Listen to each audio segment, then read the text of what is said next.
So, Bob, what is the national debt, and why is this debt limit something that comes up all the time, and why is Concord really concerned about the levels of debt going forward in the future? Well, you have to look at the debt in context. Really, the important thing is the debt relative to the size of the economy, and then how fast it's growing relative to the size of the economy.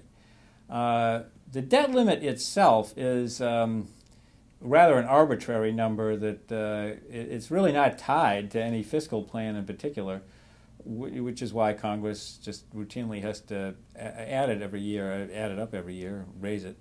The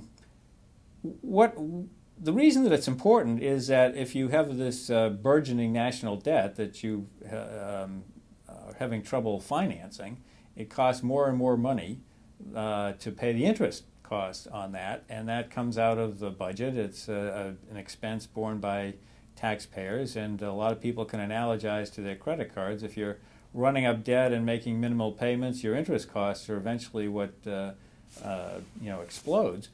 And the other thing is that it requires us to borrow heavily from other countries right now because we're having to borrow so much, and more than 50% of the debt, the publicly held debt, is now held by foreign investors, which isn't necessarily a bad thing. It's just provides it makes us vulnerable to decisions made by other nations who might not have our best interest at heart, and so you want to try to limit that exposure if you can. So there are a lot of things. It's a tax on future generations for one thing.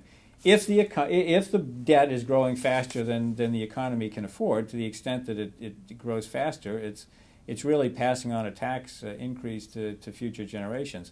So there's a lot of reasons that you want to keep the debt at a sustainable level. And is there a specific number that we consider sustainable? Is there something No, economists agree on? well, I mean, there's been a lot of debate about that. Generally speaking, you look at the deficit first because that's by how much the publicly held debt is growing, and let's set aside trust fund debt for the moment. That's a separate issue. But economists will tell you, perhaps the one to my left will, somewhere around 2.5% to 3% of GDP would be sustainable.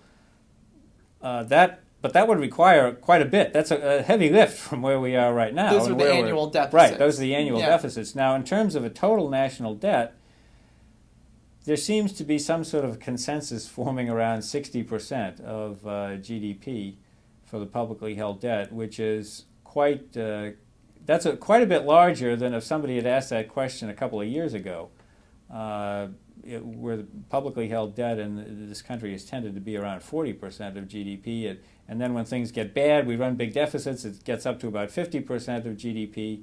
Well, now it's gone up to around 55% or so. And a lot of economists are saying, well, we could even afford to go a little bit further, 60%, because they're looking at where things are headed, and they're thinking we really can't slam on the brakes right now.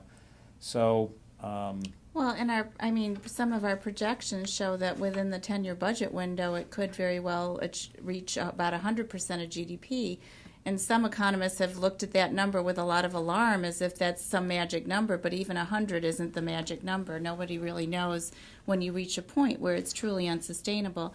And I think what Bob said is right, that looking at deficits is the more meaningful measure that economists understand a little bit more, because we know what we can keep up with and what we can't. So the pace of growth really matters in the debt.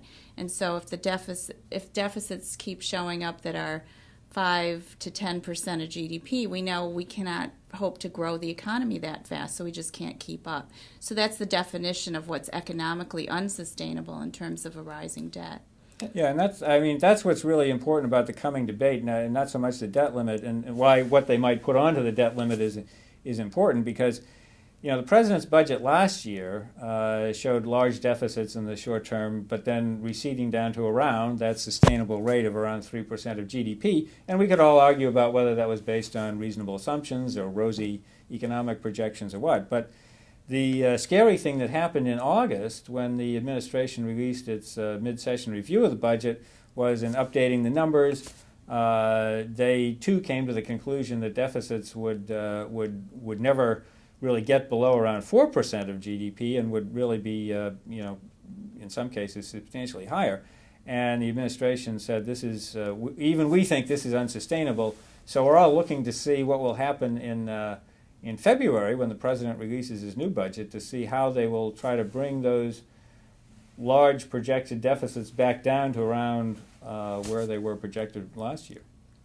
So the debt limit increase itself doesn't really mean that much, Right. but what's very helpful, what's very convenient about the debt limit debate and vote coming up is the fact that it's raising these issues that about pay-as-you-go, about a possible commission, that are more meaningful to improving the long-term budget outlook. So hopefully it'll start a discussion that'll continue throughout the budget season, and hopefully we'll make some progress. Which is, that's kind of interesting. Normally the debt limit vote is sort of political theater.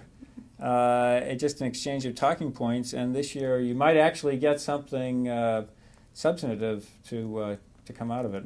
We might have found a use for the debt limit. Mm-hmm. All right, well, thank you. Thank you. You're welcome.